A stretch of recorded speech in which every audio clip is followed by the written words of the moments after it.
Videos देखने के लिए सब्सक्राइब करें जनसत्ता.com, बेल आइकन दबाकर पाएं लेटेस्ट नोटिफिकेशंस। मायावती जी आज बीएसपी नेता बनती है।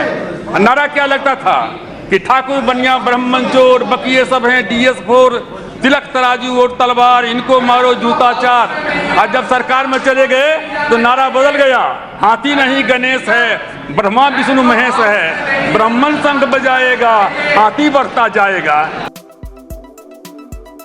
रामविलास पासवान का ये भाषण भले ही 3 साल पुराना है, मगर आज भी ब्राह्मणों को लेकर बसपा सुप्रीमो बहन मायावती के स्टैंड में होने वाले लगातार बदलावों का जिक्र होता है तो इन मुद्दों को जरूर उठाया जाता है। कभी हार्डकोर सवर्ण विरोधी राजनीति करने वाली बीएसपी और मायावती ने 2007 में यूपी की सत्ता हासिल करने के लिए सियासी यू टर्न लिया तो लोग हैरान रह गए।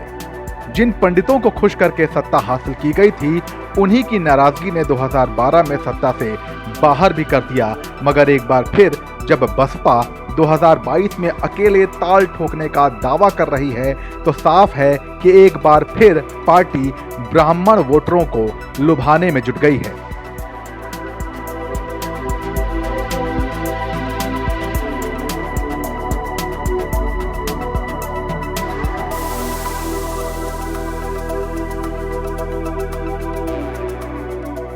मायावती की पार्टी बसपा का अकेले चुनाव लड़ने का ऐलान एक सोची समझी रणनीति का हिस्सा माना जा रहा है।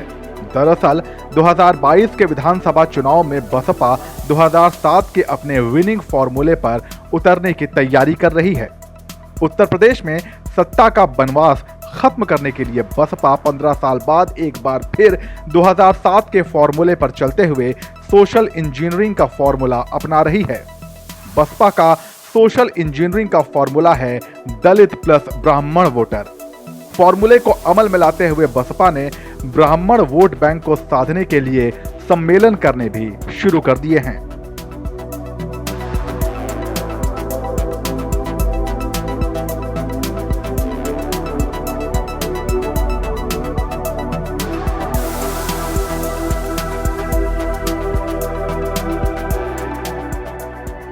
– 2007 में बसपा ने 86 विधानसभा सीटों पर ब्राह्मण उम्मीदवार उतारे थे। इनमें से करीब आधे यानी कि 41 जीतकर विधानसभा पहुंचे थे और इसके बल पर बसपा ने 206 सीटें जीतकर पूर्ण बहुमत की सरकार बनाई थी।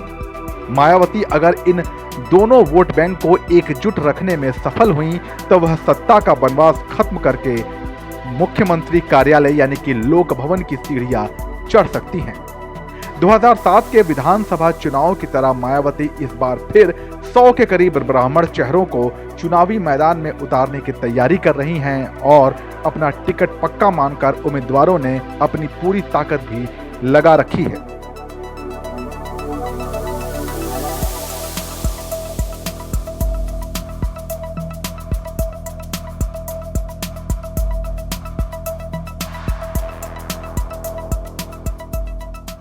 बसपा के संस्थापक काशीराम की राह पर चलते हुए शुरुआती दौर में मायावती ने भी तिलक तराजू और तलवार, इनको मारो जूते चार का नारा बुलंद किया था।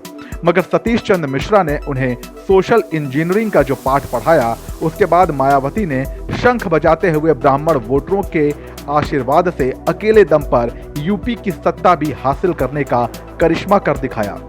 इसी जीत ने मायावती की सोच और बीएसपी की राजनीतिक दिशा और दशा भी बदल दी। पार्टी अब ये समझने लगी थी कि सभी को साथ लेकर चले बिना सत्ता का सुख मिलना नामुमकिन है। एक बार फिर इसी सोच के साथ मायावती 2022 में अपनी किस्मत आजमा रही हैं। अब देखने वाली बात ये होगी कि ब्राह्मण वोटर उनसे कितना सहमत होता है। आप क्या सोचते हैं, हमें कमेंट सेक्शन में जरूर बताइए और ऐसे ही दिलचस्प सियासी समीकरणों के लिए बने रहिए जनसत्ता के साथ।